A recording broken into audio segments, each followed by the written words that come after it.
Hello, and welcome to Mystic Dog Mama, the podcast for soul led dog mamas, where you'll discover how to best nourish your dog and yourself, mind, body, and soul. I'm your host, Dr. Alexia Miller. Welcome to another episode of Fetch First Friday. If you're new here, this is our monthly space to pause, take a breath, and explore what it really means to care for our dogs and ourselves at a deeper level. Fetch isn't just about food and training. It's a framework that weaves together 5 pillars: fresh food, energetics, targeted approaches, curiosity, and holistic health. And today, my Fetch co-founder, Stacy Renfrey, and I are leaning especially into curiosity and holistic health because we're talking about something tender, shadow work, and what our dogs reveal about us. This episode might feel a little different because it's not about what to feed or how to fix.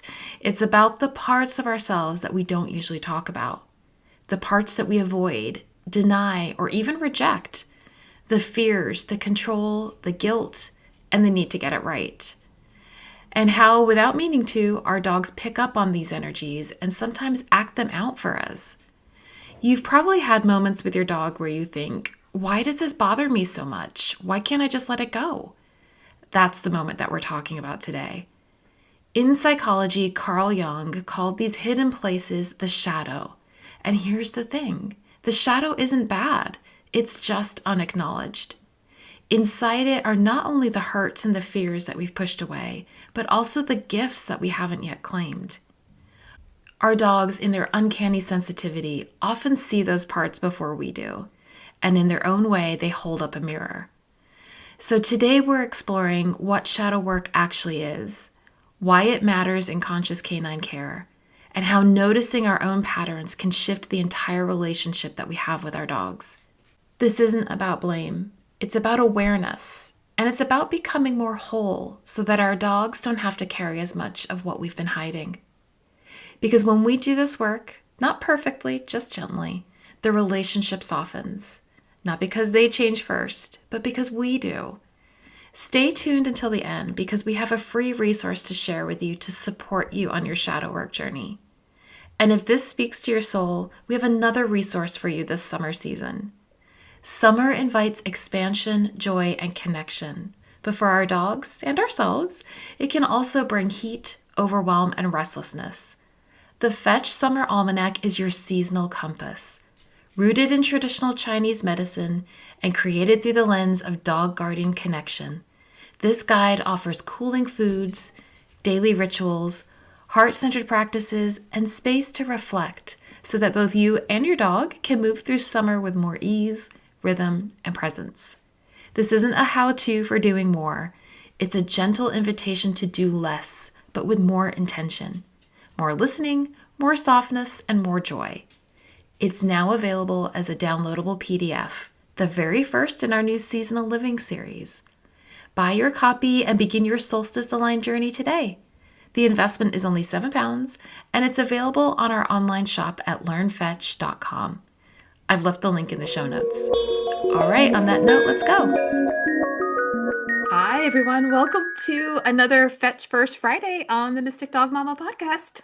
Hi, and it's August. How? I know we say this every single month, but I have no idea. I have no Crazy. idea. Yes. For those of you who are new to the podcast, welcome. I am Alexia. Oh, sorry, that was me. Stacey. Choking on my tea. Sorry. And every month we are the co-founders of Learn Fetch. And every first Friday of the month, we get together and we record a Fetch First Friday episode where we take topics that are related to our Fetch framework of fresh food, energetics, targeted approaches, curiosity, and holistic health, which we see as the pillars for optimal health for our dogs and ultimately for ourselves as well.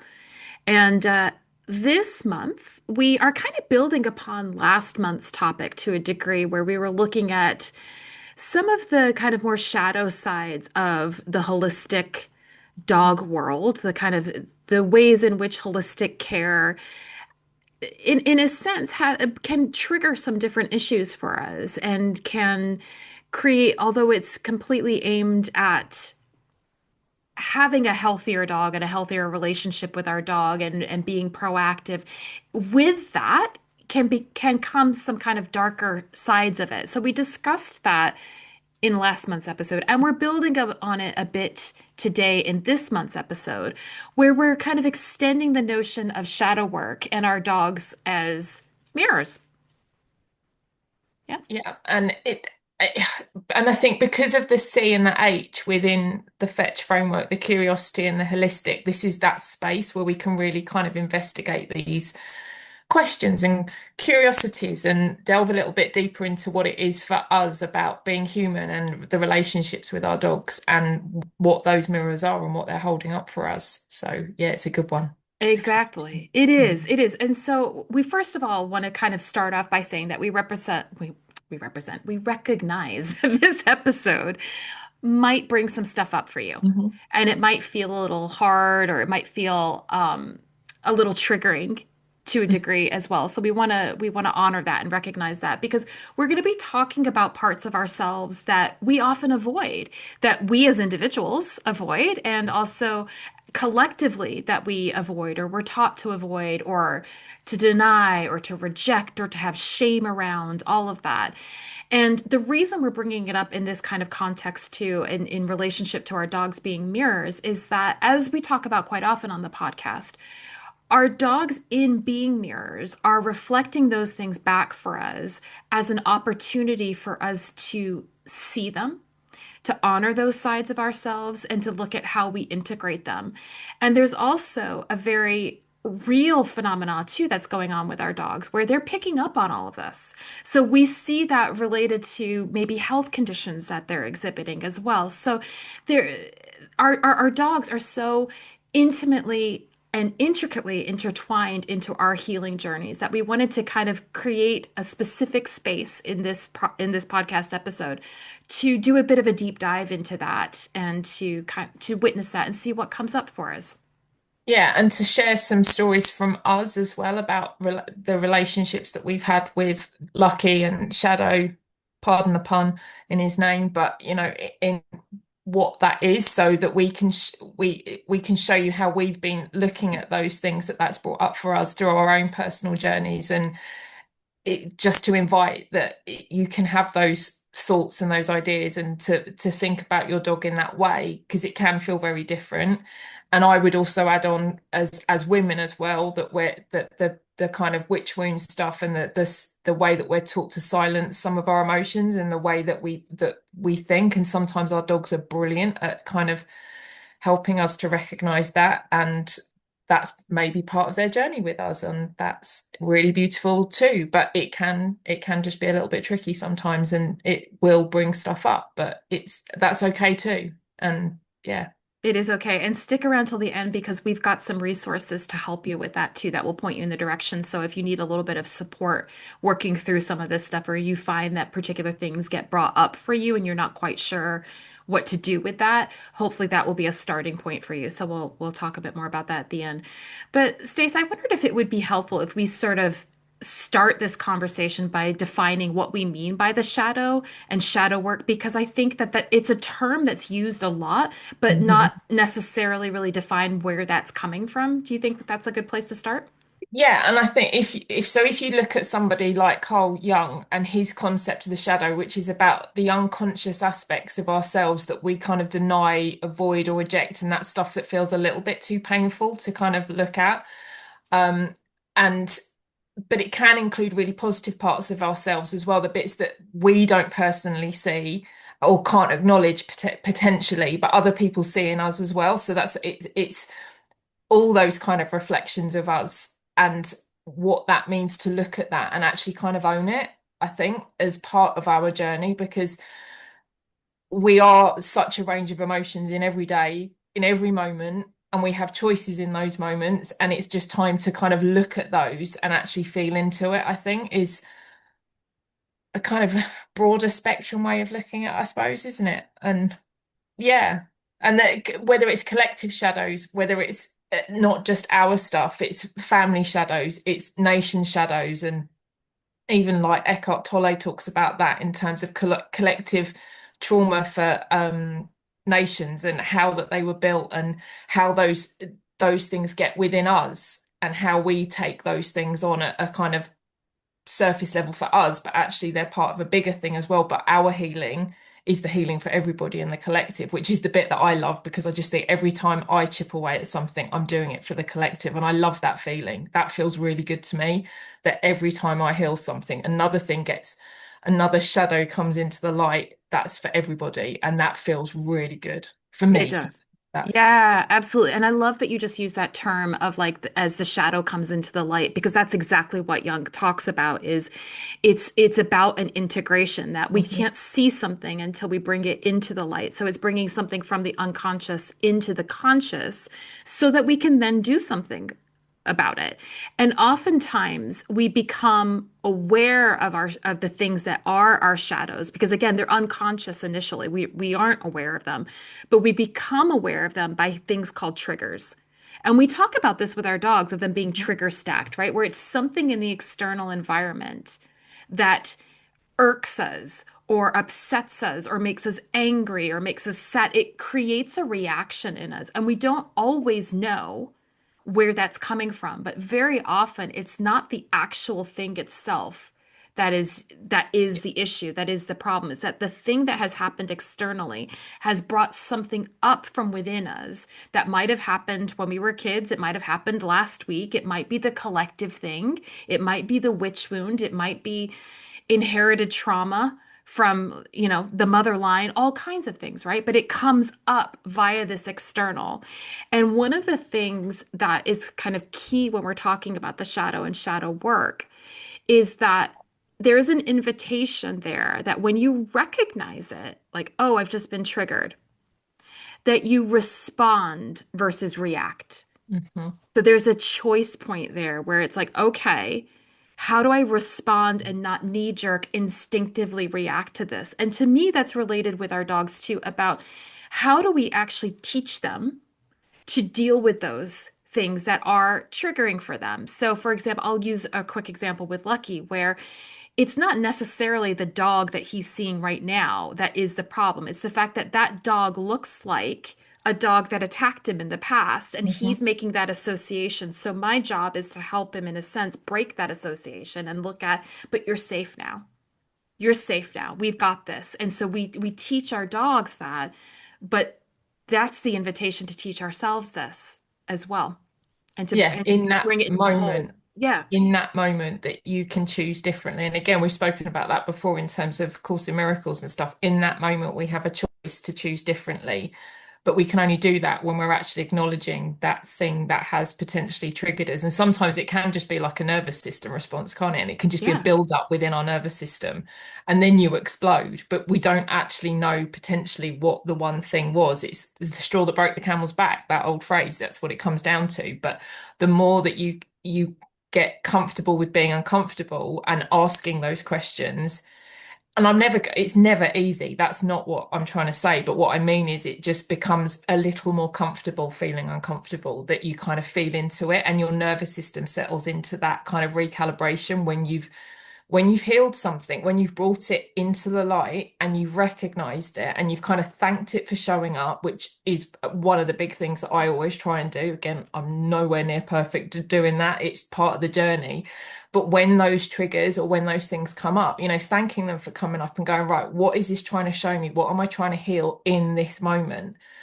And then moving forward with that. And what is the dog showing me in that moment? What can I heal in that moment for both of us and on the collective level? So, yeah, it sounds a bit woo, but it's not. There's so much in it. And, the fact that Carl Jung spoke about it and other people within that field have realized that we need to start talking about this stuff and bringing these moments to the surface so that we can work on them. We don't carry them around, because we know that if we carry trauma and we carry all those things, that can lead to dis-ease and all of those other problems that can come with it, joint issues, inflammation, gut microbiome issues. It's all interlinked, which has been our discussion of the day about previous to this. When we recorded, we had a very long, lengthy conversation about the interconnectedness of literally everything.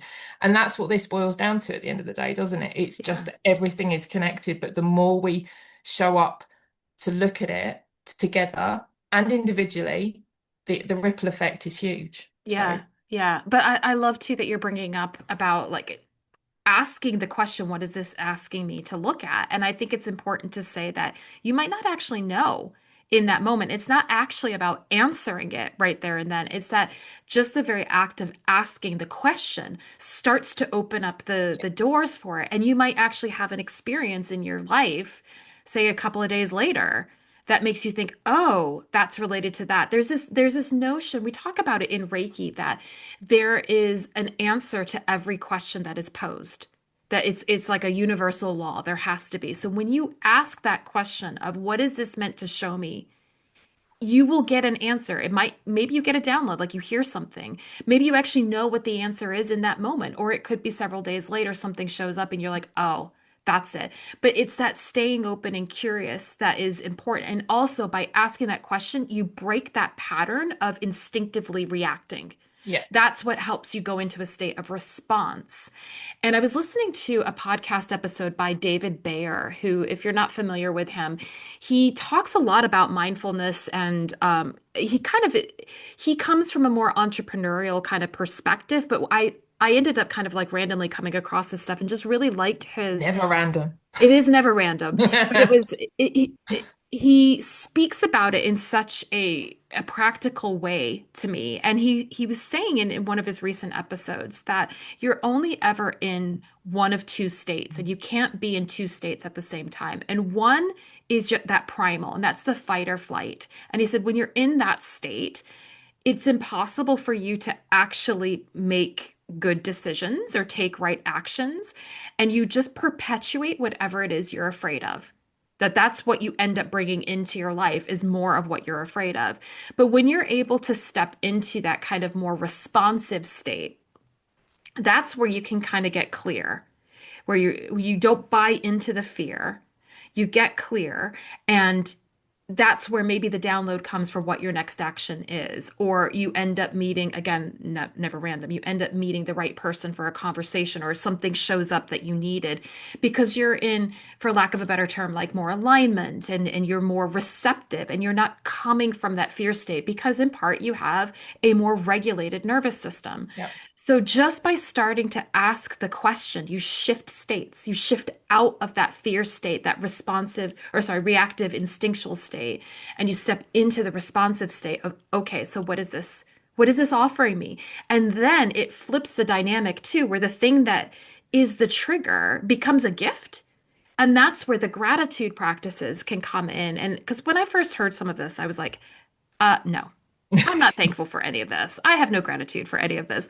And I think that the more that I practice it, the more I actually see that. And when you come from the perspective of everything is happening for my greater expansion, then yeah, everything is an opportunity. And my job is just to see it differently and to accept that there is a different way of seeing it, Mm. right? That what I'm seeing right now isn't the only way. So even that asking that question, how can I see this differently? I'm really struggling with it right now. I'm feeling really reactive to this right now, but I'm trusting there might be a way. Can you please show me? Universe, And God, even source, whatever, show me. exactly, and even in the beginning, if it is only half a second, you know what I mean, where you break that thought and you break that and go, right, I can see it differently, and then you can go back again. But even that start of the kind of the dial moving between the two with in those early stages can be so profound because it's a bit like with meditation when you're learning to meditate that you might only be able to do it for like 5 seconds at a time, but then you get to 10 seconds and then you get to 30 seconds and then you get to a minute.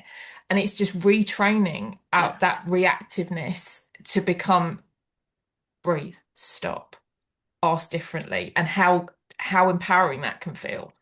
That 100%. you've got some control is obviously not necessarily the right word, but you've got autonomy, you've got agency over that moment that you can choose differently. And Exactly. if it is a millisecond, it doesn't matter. It's still a step in the right direction. So don't beat Yeah, yourself up if you can't do it. If it just feels overwhelming, that we get it, that it does. But every little opportunity, every time you do it is practice and practice. And it's like it then becomes muscle memory. It's yeah. like a right, take a step, breathe.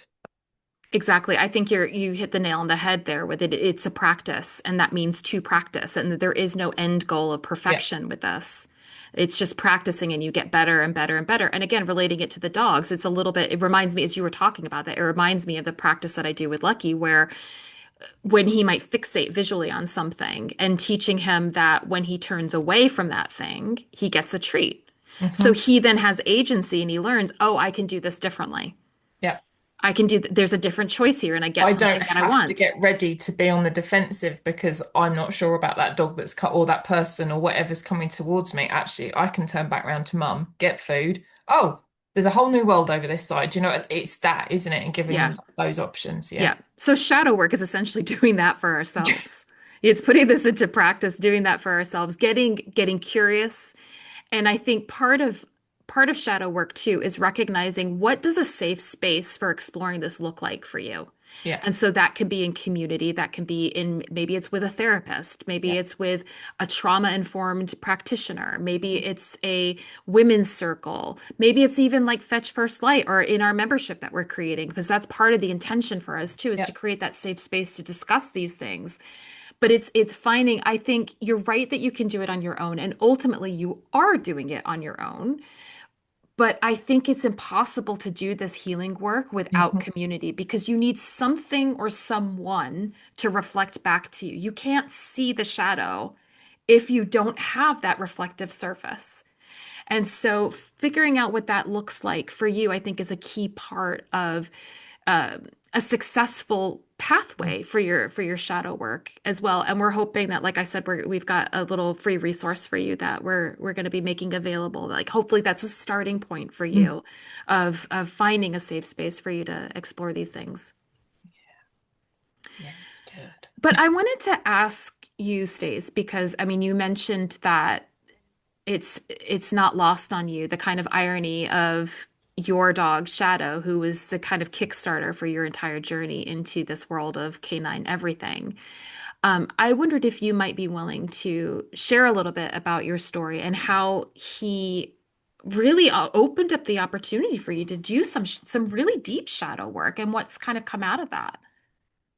Yeah, I mean, yeah, the journey with him was and is, you know, it's, even though he's no longer living with us, I think that journey with him is still there because there's still healing that comes up on an anniversary when it's his birthday, which is this month, when the date when he got rehomed, that you know, all when he left us as a family there's still healing. There'll be times when there'll be a memory pop up in my Facebook memory timeline, and you remember I can be taken back to that moment. I remember that photo being taken, or especially if it's with my boys when they were little and we were out on a walk with Shadow, you can be taken right back to that moment. And what I'm beginning to see now and feel into is that I can look at it without that overwhelming emotion and guilt now. There's a kind of love and not that I didn't love him before, but it's a shift in how I'm feeling about it.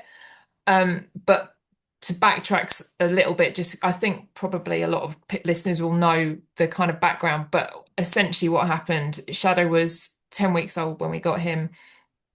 He we did everything that we were supposed to do as good new puppy owners. We got him on the pet plan, we got him on the special food, the puppy food, we got him flea and tick, all of that. And over the course of the first kind of month with us, we had a horrific time with a reaction to a vaccination, a reaction to a flea and tick treatment. And that ended up culminating when he was 18 months old in him getting a really rare autoimmune disease. Whether the vets would connect those dots in the same way, that's a different discussion. But I could, my feeling is that what happened to him as a puppy was a culmination of the issues that then happened. It was like a raging little fire in his body that had started, and it straw that broke the camel's back. Something went, and this autoimmune condition appeared. I would also question whether part of that was him being neutered, because within a few months of him being neutered and those hormones dropping off and it kind of messing around with the endocrine system, then potentially was part of that trigger that broke the camel's back. But you know, I could go back over the shoulda, woulda, couldas so much, but there isn't any, it's not that there isn't any point now, but the learning that's come from that has been so profound that I don't want to keep going over that. There's no healing in that space anymore. But what then happened after after he had this autoimmune disease, he ended up being on steroids and immunosuppressants for about 6 months. And because of that, his behaviour started to change. And he was always a big doofus. He was a Springer Spaniel, full of life, absolute lunatic. Ted had joined the family when Shadow was about 9 months old, and they were best of buddies. You know, I look back on videos of them the first few weeks when Ted arrived, they were playing. You could feed them in the same room together. There was no issues. They were just really good friends. And over the course of the time after he finished on the steroids and the immunosuppressants, and the behavior started to change, there was some random bites, and I'd done all the training, I'd done all the learning around what was ladder of aggression and understanding canine behavior, because I wanted to understand him and dogs in general better, because I just got, it was the rabbit hole. I was just fascinated by it, and I could see that these things were changing, and I couldn't figure out what it was. And then August 2020 was when we decided to rehome him, because the two options that were being given to us by the vets were either put him to sleep or rehome him. And I knew that he deserved a chance. I knew that he deserved somewhere quieter, somewhere that wasn't quite as full as boisterous boys and the noise that was my home at that time. And that was the decision that got made. But for me now, looking back on that, there's so many parts to reflect upon in terms of my journey with him and my journey as a child, in terms of that I was adopted by my dad. My mum's my biological mum, but my dad had adopted me, and what their relationship with my biological dad was, and being given up, and things around that really surfaced, that it was almost the gift that he needed to give me, that I loved him so much, but I still had to give him up. And that can happen in so many situations in life, that can happen in so many ways. And I think that's probably one of the most profound things that he gave me, in that kind of, I became more at peace with the things that journey of my own childhood, and how I potentially felt abandoned and some of those other things. So it was really bringing some of that deep, dark shadow stuff up to the front. And that's why his name is never lost on me, in the fact that it was such a reflection on so many parts of my childhood, and having to do that, and what he gave me. And yeah, even now, it's still hard, but it's a lot easier than it was. It's still there, but I feel differently. I don't get that nervous system response anymore. I can talk about it. I can take a breath. Yeah. The tears will still come on occasion. That still happens, but it's not the same emotive response that I had before So and would have. what did you find was most helpful for you in kind of approaching that as a shadow work process? Because, you know, especially when things, because I think a lot of people will relate to this, where especially when it is so close to the bone, right? Like it, and so emotive, and that's really hard to do in the moment when you are really triggered and really upset. Did you find anything in particular to be helpful as you navigated that over time, understanding that it will have been different for you immediately after it happened to now, but are there some things that you have found helpful to start to enter into that as a shadow work practice, and to see the wisdom now in it? I mean, I think I'd always been quite lucky in the fact that, lucky is potential, well, that's his name, but but I'd always um been quite open to having counselling and those types of things. So I had come from that experience of, and I'd done some kind of entry level counselling training from as when I was younger as well. So I'd had young, and some of those ideas had already been kind of percolating in my head, and I'd gone through moments of different eras of counselling and kind of self-development, and then shadow just essentially brought so much of that to a kind of point that it was it was really about digging deep and really looking into what is this bringing up for me. And even with his behavior, with when and protecting the boys and Ted from him, and knowing that it wasn't his fault as well. So, and again, it wasn't my fault, anything that happened to me, and kind of owning that it wasn't my fault, it wasn't his fault, it was the situation that wasn't right for him in that moment. And in hindsight, there's probably a lot I could have done differently, but that's life, right? And that, and coming to terms with that is part of that shadow work, that shoulda, woulda, coulda. That's life, but now taking it as the gift that it was.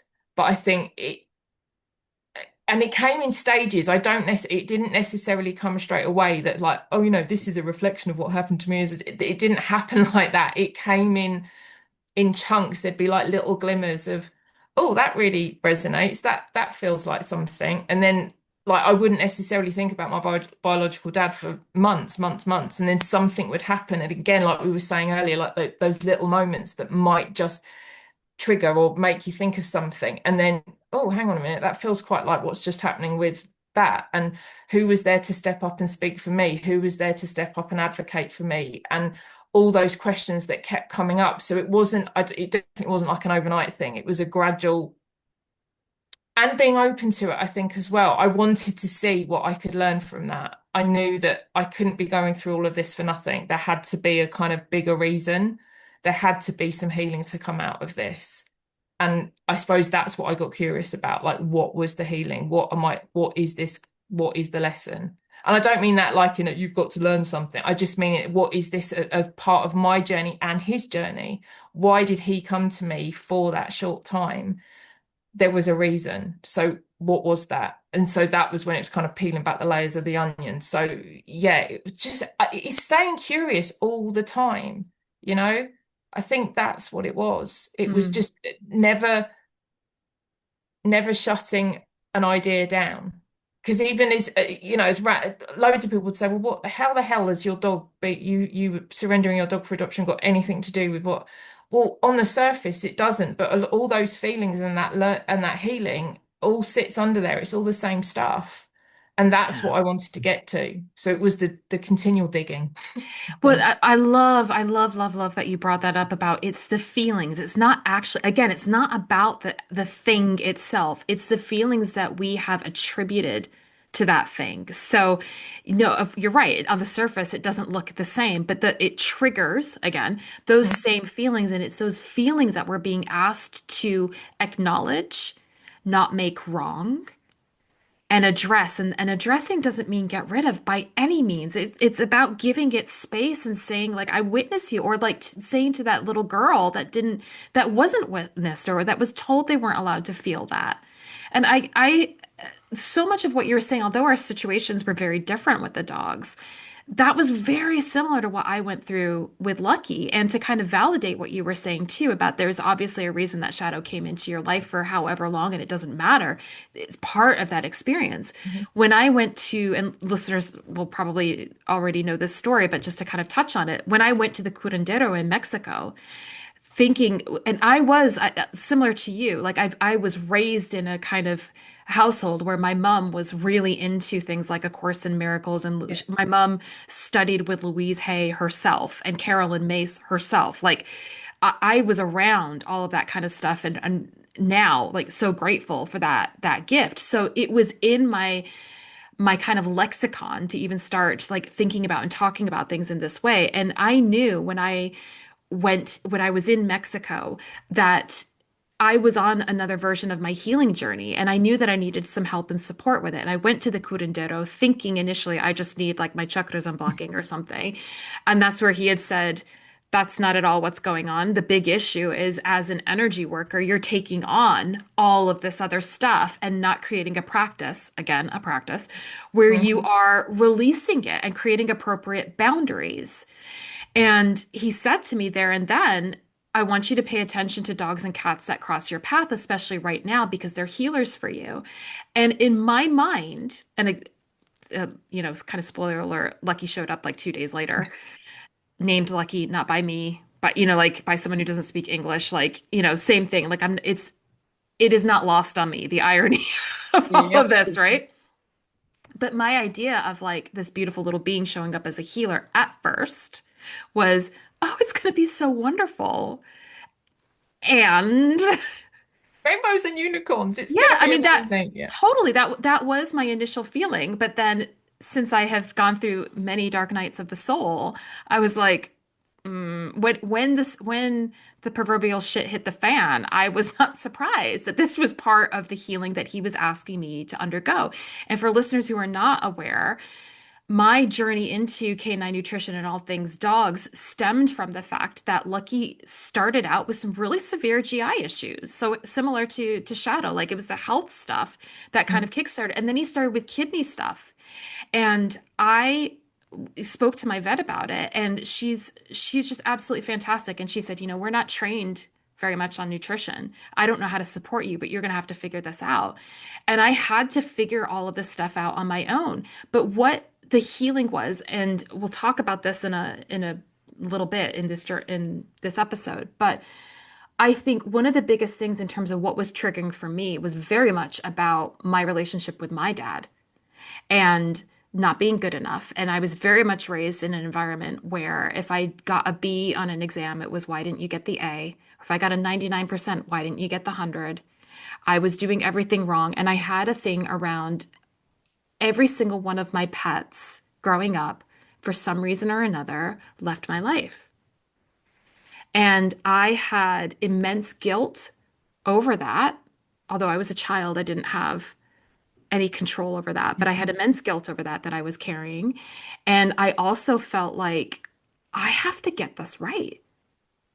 I have to figure this out. And I felt like I was in a situation where I did not have the resources on any level, whether that be the education, like the knowledge. And of course, I'm a recovering academic, as I like to say, and and perfectionist. I mean, that's part of why I went into academia, right? Like it's that drive, and it was the drive to like prove my worthiness to my dad.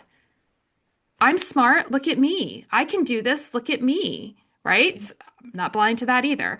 But I basically like repurposed those skills and went down this rabbit hole and was like, but I'm in a situation where I don't have access to any of this, like physical access to any of the stuff that I need to do this. And feeling like the overwhelming burden of I'm failing this little dog who is completely dependent upon me. And if I don't figure it out, he's going to be taken away.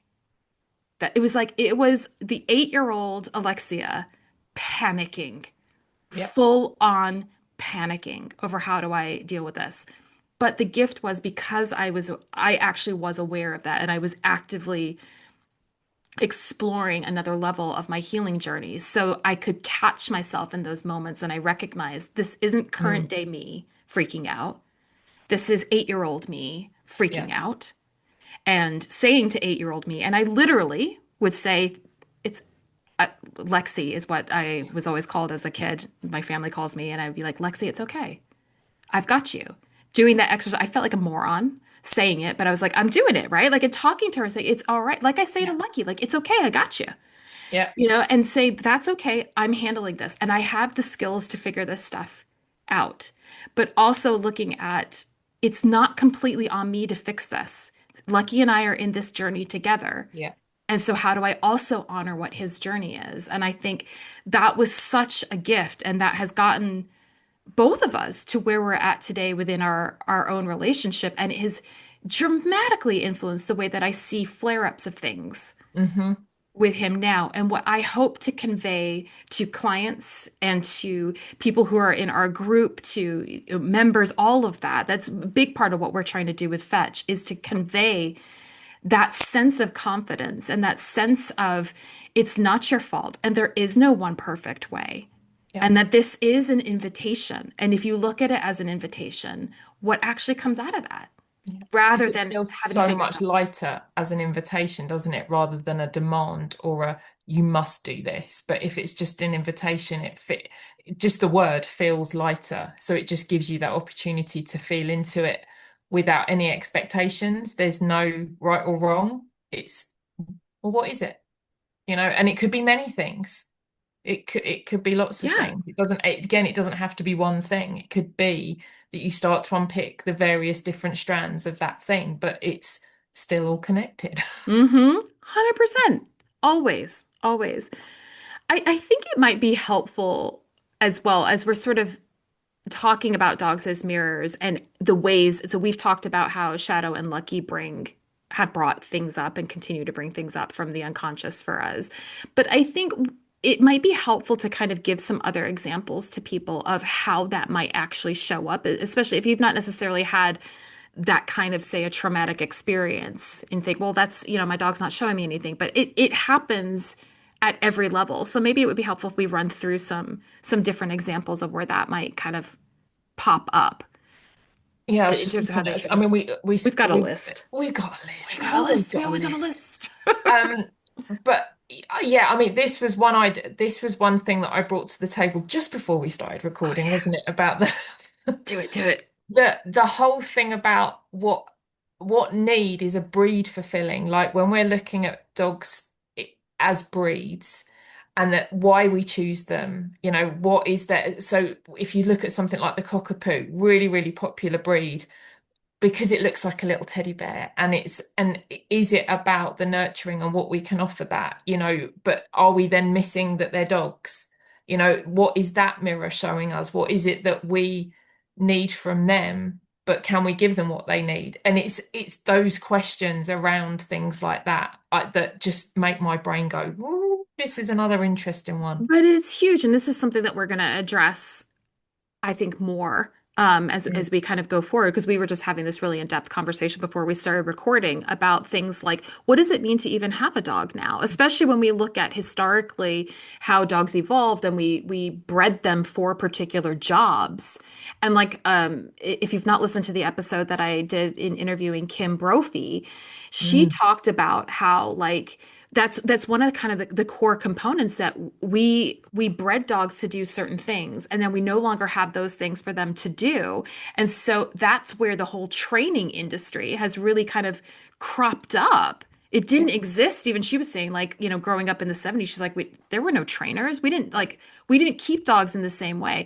And so what has happened in a fairly like short span of time in how our relationship with dogs has changed, but so we bred them to do certain things and we're not giving them the outlets, but they still have those instincts and the genes designed to do those things. And so the behavior problems are starting to crop up. We see that not only with behavior stuff, but we see it with health conditions as a result of the stress or what have you, of them not having the appropriate outlets. So it's a bigger question about how how is our relationship with dogs evolving, and are we able to honor what they actually need and want, or is it more now about us and what we need, and how do we actually look at that? How do we hold the mirror up to ourselves and get honest about that?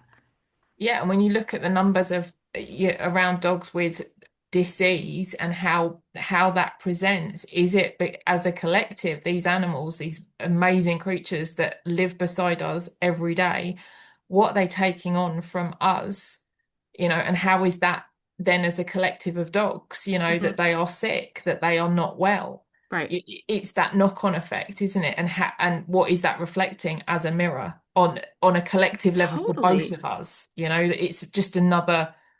It's another meaty one. It is, it is. And I think too, if you are struggling with your dog with a health condition or a behavior condition, this is where we also bring in the E component of fetch, energetics, from a traditional Chinese veterinary medicine lens, where from that philosophy of health, there is a direct link between emotions and dis-ease states and body systems. So, for example, like with Lucky, with his kidney stuff, that is directly linked to fear in Chinese medicine. And that's not just his fear, that's also my fear. So it's an invitation, right? And again, Mm. I'm not saying that you are causing your dog's issues by any means. No. Please don't take it as that at all. But I'm saying there's an invitation to look at what is this triggering for me in terms of fear. And it's like I said, for me, yes, it was about Lucky, but it also wasn't about Lucky. It was about those deep childhood wounds Yeah. of having my pets taken from me in various capacities. That was what was triggered again. And when I could see that it wasn't I was reacting to a past fear, a past hurt. It was that invitation to respond differently to the current situation and say, I acknowledge that fear. I recognize that. However, in this moment, this isn't the truth. And I Yeah. can choose differently and take different actions. And that's an empowering place to be in. So TCM is another helpful lens if you're like, oh, okay, so my dog is having a problem in this particular part of the body or at a particular time of day. Again, we talk about patterns with TCM. Mm. Is something happening at the same time of day? That's also a link to a system. There could be an invitation to look a little bit under the hood to see what else might be going on. Yeah, because all those body systems in TCM, there's a body clock. So and they hit different as each one works through, and that if something consistently shows up, it's an invitation to like, well, is it that system that needs a little bit of support? Do we need how can we work with that? If it's stress related, is there a trigger that's happening around the same time every day? How can we work around that? How can we desensitize them to that? Those Yeah, types of things. And I was just looking at the list as well, and this one is very current with me and Ted because we were talking about when dogs trigger us and what that is looking for, what that is a kind of invitation for us to look inward about what that is. And I'm very aware with Ted that he's a very vocal chap. When he slightly. wants to, Yeah, yeah, on only a slightly walk, vocal. when he's very sure of what he wants, he's very red-headed and very sure of what he wants, and he will tell you that that is exactly what he wants. And as and for a long time, I've been like, I've got to train it out of him. I've got to give him he needs to be redirected. But the more and more I've kind of felt into it, particularly over the last couple of months, it's been about Ted's using his voice to express what he needs in that moment. What are you not good at? I am not good necessarily. I'm getting better because I'm starting to choose differently about expressing what I need in the moment, in calmly, and it isn't about shouting, but Ted's version of that is just, hi, I'm here, and I'd like to tell you what I need. But I'm interested to see how, if I'm able to work through that, the impact that that will have on him, whether there's a shift. And I'm open to that. It's a curiosity, like as I get better at speaking up for myself and using my voice and again, not in an aggressive way, but just speaking up and saying and setting boundaries, what impact will that have on him? So watch this space. I'll keep you posted. But I'm intrigued because I can see it. I'm open. And the minute that kind of clicked, I was like, okay, this is just a time. This is about me stepping up. This is about me speaking up. Do it. And then I'm Exactly. intrigued to see. So yeah, I'll keep you posted. Exactly. No, but I'm glad that you brought that up too, because it goes both ways, Hmm. right? And so like as you start to address the things that are part of your shadow, how does that actually have an impact on your dogs? And there's often that. But I wanted to highlight as well that there are other things that can be triggers that we've not necessarily spoken about so that you can start to see what this could look like. So looking at you, we talked about like the vocal stuff of Ted, and I've got the kind of reactivity stuff with Lucky. And so looking at like unresolved fear, kidneys, right? The need for boundaries. Are they attention seeking or are they looking for connection? And if you, I think that's a massive one because I heard that a lot as a kid of like, don't seek, like you're just looking for attention, or that kid's just looking for attention. And when you actually reframe it to, well, maybe it's actually that I was looking for connection, or that child was looking for connection. And is my dog looking for connection? Where, if my dog is showing me that they need more connection, where was I not allowed to have connection? Or where was Yeah. I told I was just seeking attention? That kind of a thing. Control issues, whether that be about when they're on the leash or a particular routine or our need to control their health. That's a big one. And then we talked about that last month with the kind of shadow side of things and how that can then trigger the hypervigilance, monitoring everything and treating your dog like a project. I'm guilty of that. 100% I've been guilty of that. Yeah. Yeah. 100%. I was too with Shadow, everything there was a plan every day, and everything was monitored within an inch of its life, but Yeah. without any real feeling. It was so in here that Yeah. there was no heart with it. There was no connection with it. It was all about how do I fix the problem rather than actually feeling into, well, what is the problem and how can I look at it differently? It was so head based. And I Yeah. and I see that now, it was all about he has to be fixed. there has to be a fix, and it had to come from here. I wasn't in a space at that time to come at it from an energetic space rather than it just being head. Yeah. And that's been interesting to kind of unpick that, because it was about being the good girl and following and I had to fix it, because that's what good girls do. You Yeah. know, you fix it. If you make a mistake, you fix it. Yeah. Well, he wasn't a mistake. What happened wasn't a mistake, but there were things that I could have done now, thinking back, what I could have done differently from an energetic space, and more connection time with him, and more connection time with my boys. And the other thing is, I was grieving my dad that year as well when we first got him. So even when he arrived, he was there to fill something, that void after my dad died. So and again, that's a lot to put on a puppy, and when I look back on that, and Springer Spaniels were a really big part of my childhood growing up. That's the breed that I grew up with. They were part of my life with my nan and granddad and my uncle, and what they meant as a breed to me, so all of those things are things that now I'm starting to unpick and kind of look back and go, oh yeah, there's another dot, there's another join, and that, as sad as it can feel sometimes, is actually really liberating at the same time, because it kind of gives you freedom from that. Like, I don't have to feel this stuff anymore. I can kind of let that go. I can see it for what it is, and I can thank it, and it can move on. It doesn't have to be who I am. It doesn't have to be Hmm. part of my story anymore. I can kind of finish that chapter. I Hmm. can move on. But with the love and the knowledge and the hope that comes from that, rather than it being about fear and other stuff that can come with it. Yeah. Yeah. And I think that actually touches on our approach to feeding in Mm. fetch, our personal philosophy, because Stacy and I, for listeners to know, we were trained how to formulate, and we were trained in kind of the traditional way of how you put diets together for dogs, and we did that Get it right. to get it right.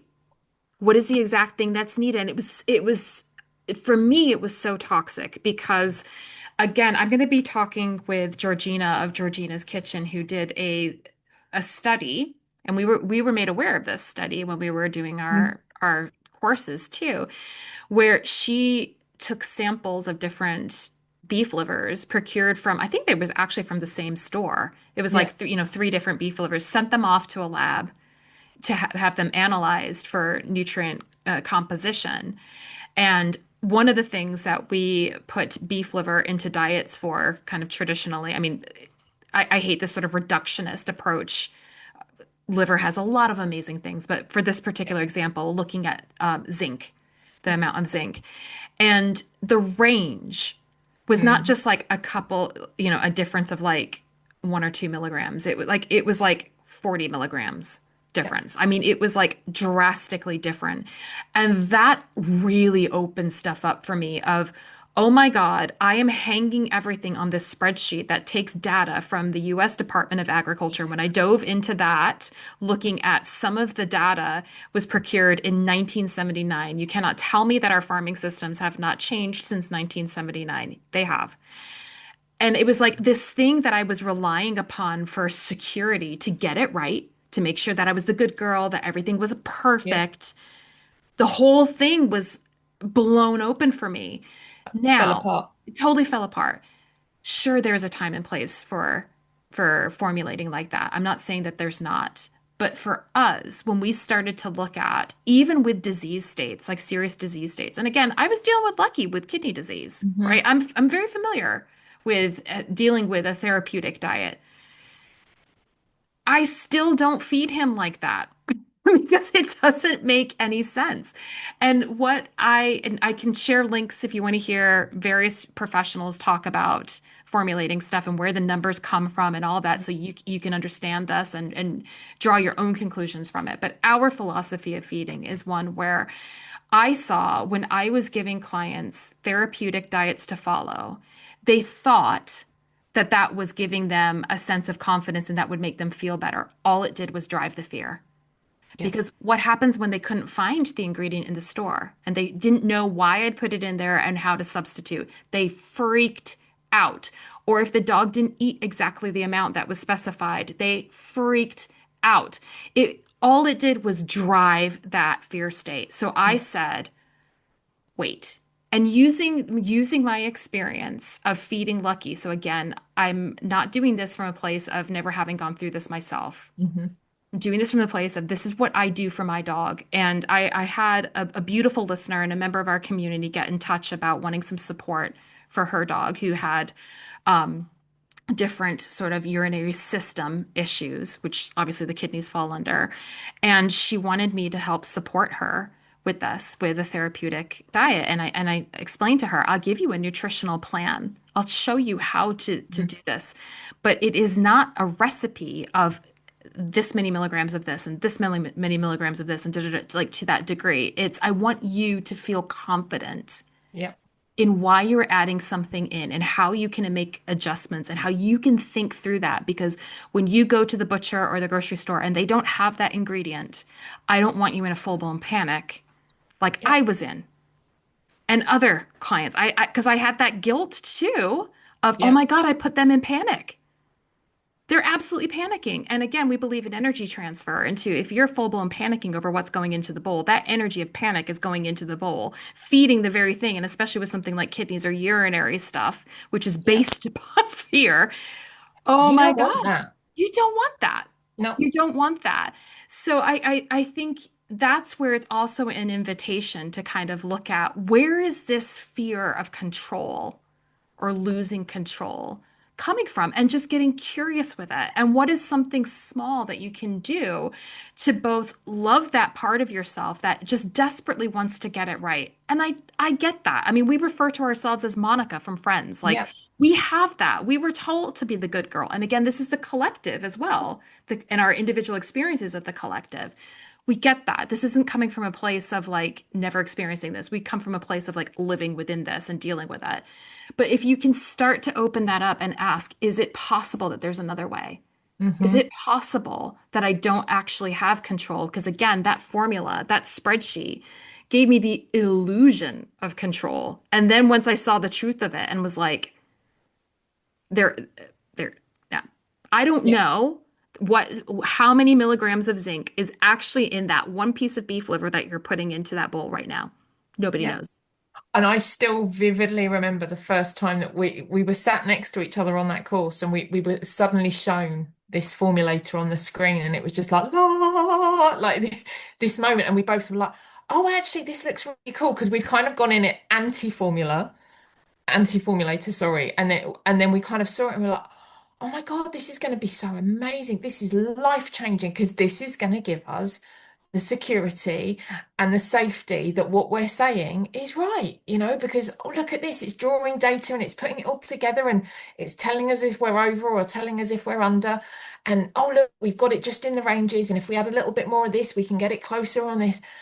But then when we did start then digging deeper, and then the more that I started doing recipes and realizing, oh, actually, that's just the same as the one that I did yesterday, but just with a few different ingredients. And oh, that was the one, pretty much the same as the one I did 2 weeks ago, but just with with a different liver or with oh, hang on a minute, these averages over the course of about 6, 7 different recipes, pretty much the same. So even if you were to use that as a base, because we know that variety is really important and because we understand that one beef liver is not going to be the same as the other beef liver, you've got no guarantee. You just don't. You can't. And it's surrendering to that almost, isn't Yeah. it? Just going, I'm okay with that. I'm okay with that. I don't know what is actually in that bowl at any one time. But I know that by offering variety, I know that by offering fresh and knowing what they need in terms of like how to cover the bases, which is what our big thing is about, isn't it? It's Mhm. about just giving an overview of what a dog actually needs because that gets missed from the discussion everywhere. It's just Yeah. it has to be done on a spreadsheet. Well, you know, because what ingredients are you putting in there and why are you putting in there? And I think that's for us the big thing and about letting go of that good girl stuff and that shadow side of the Right. good girl stuff. Right. It doesn't have to be that way. There is another way. There is another way. And then if you are faced with something like a disease state, understanding, okay, so then what would I need to modify from that starting point? What needs to shift? But even Mhm. with that, starting to question stuff, because I mean, we talk about this quite a bit. That I did is for one of our courses, I did a really intense literature review on kidney disease and how you could understanding what is going on in the body with disease. What are some of the kind of traditional ways of approaching it, and how could you Mhm. approach it with fresh food? And one of the things that I came across in my research was about the different forms of phosphorus. So for if you're not familiar with kidney disease, that's actually the thing that you want to be concerned about is phosphorus levels. And so the prescription diets are labeled as low phosphorus, and the way that they cut the phosphorus is generally by cutting protein. And I came across a bunch of different studies that were talking about, no, we don't actually need to cut the protein. I mean, again, this is all Mm. as a disclaimer, this is all like individually based. And, you know, you would want to look at the individual dog and what's going on with that individual disease state. Are there any other comorbidities? All of that kind of stuff. So I'm talking general terms here.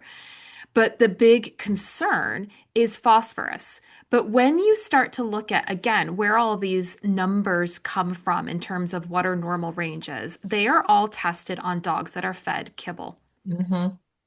And we know that dogs process fresh food in a very different way than they process kibble. And that changes blood values, that Yeah. changes urine values. I mean, that changes everything.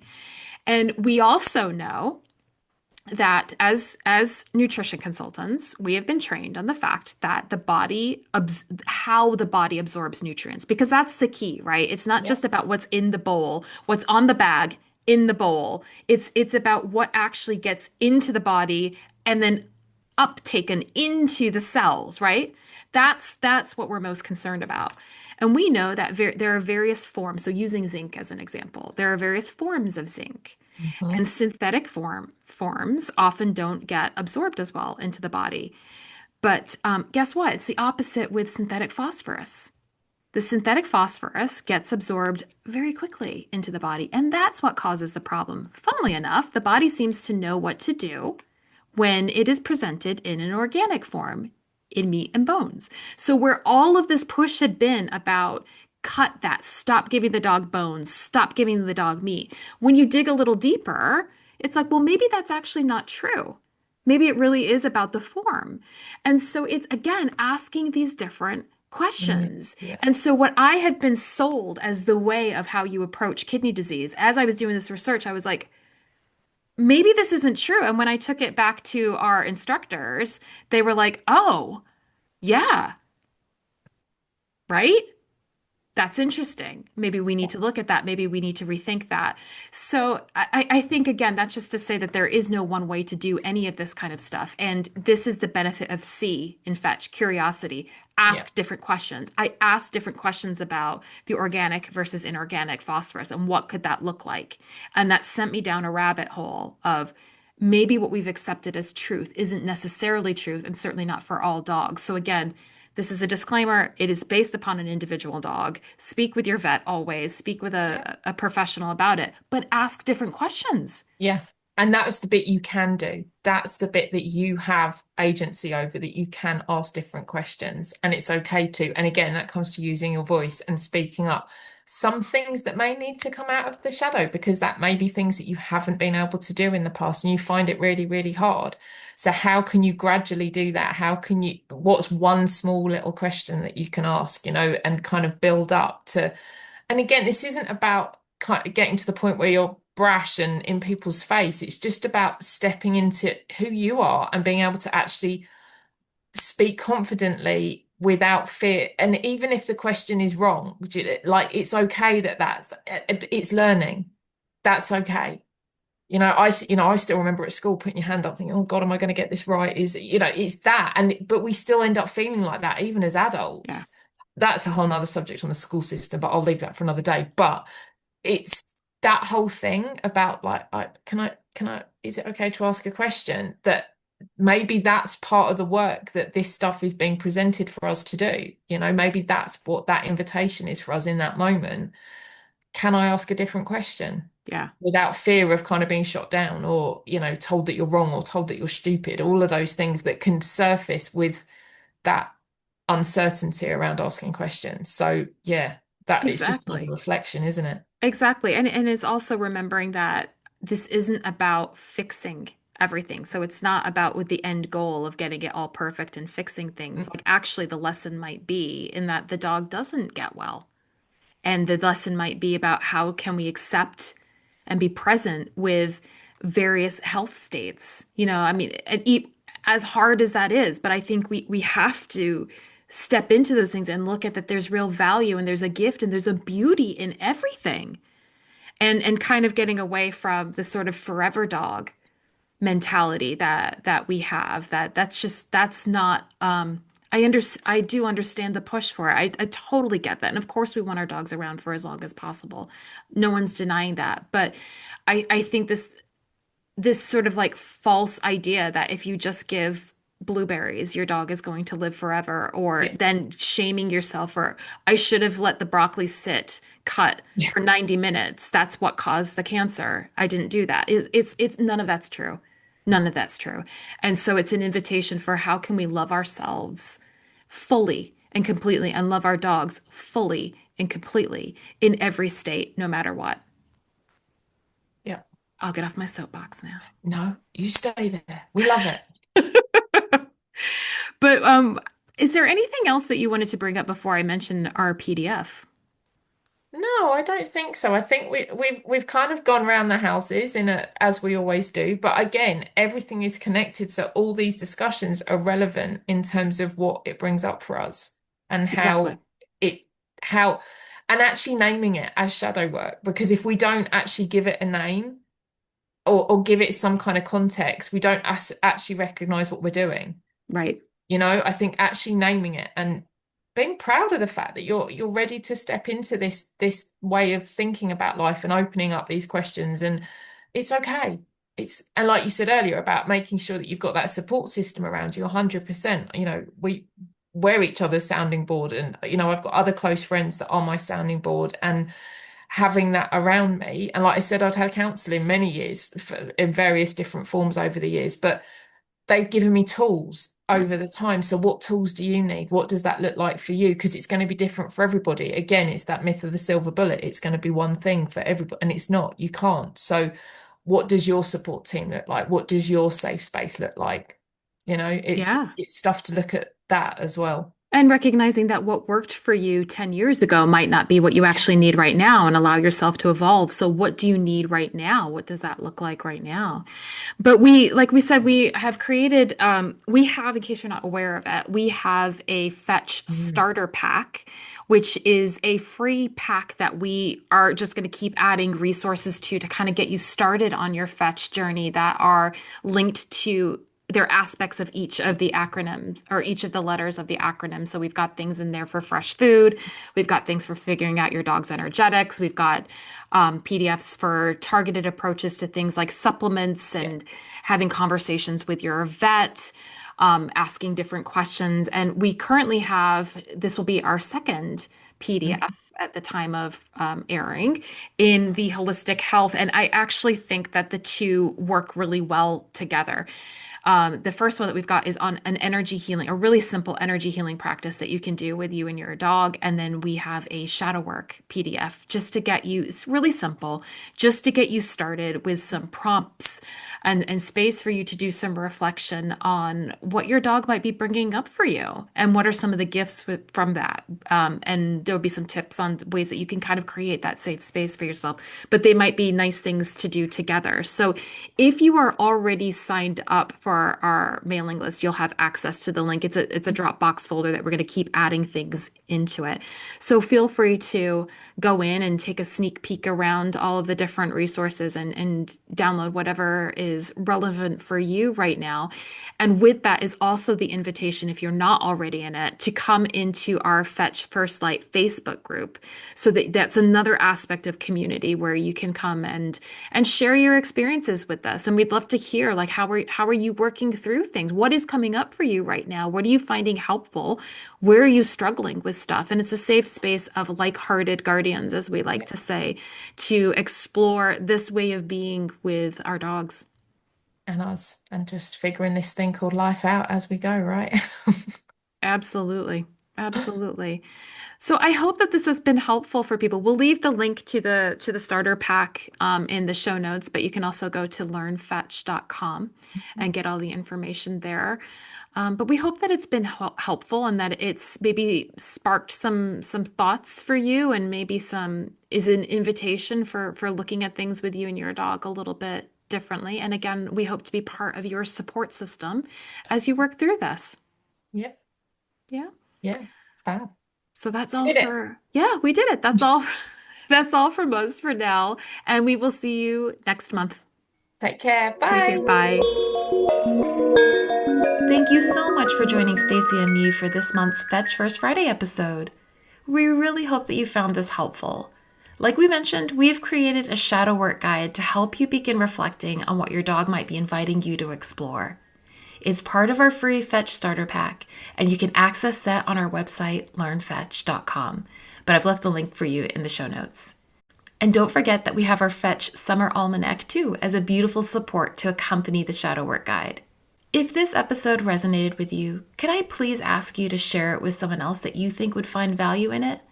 And would you please consider liking, subscribing, and leaving a review or comment wherever you're listening? I absolutely love hearing from you about what content you find helpful and about what content you'd like me to create. And it also helps to get the podcast in front of other soul-led dog mamas who are looking for some more support. Thank you in advance for taking the time to do that. I'm so grateful. All right, until next time.